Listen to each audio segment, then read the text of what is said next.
আসসালামু আলাইকুম। আজ রান্না করব কুচে মাছ। মাছটা আমার কুটে ধুয়ে নেওয়া হয়ে গেছে, আর পাশে কেটে নিয়েছি কাঁচামরিচ, পেঁয়াজ, আর কড়াইটাও দিয়ে দিছি চুলায়, দিয়ে দিছি সরিষার তেল। সরিষার তেলটা দেওয়ার পর গরম করে তারপর দিয়ে দিব কিছু পরিমাণ গরম মশলা, দিয়ে তারপর পেঁয়াজ মরিচগুলো দিয়ে দিব। দিয়ে পেঁয়াজ মরিচটা একটু নেড়ে চেড়ে ভেজে নেব। নিয়ে তারপর দিয়ে দেবো একটু পানি। পানি দিয়ে আদা বাটা, হলুদের গুঁড়া, মরিচের গুঁড়া, সজের গুঁড়া, পরিমাণ মতো লবণ দিয়ে মশলাটাকে ভালো করে কষিয়ে নেব। কষিয়ে নিয়ে তারপর আমি মাছটা ছেড়ে দেব। ছেড়ে দিয়ে কিছুক্ষণ কষিয়ে নেব।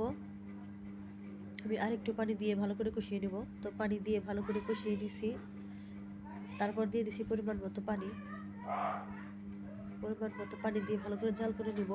আর পাশে আমি শিলপাটায় জিরাটা হালকা গুঁড়ো করে নিয়েছি, নিয়ে জিরাটাও দিয়ে দিছি।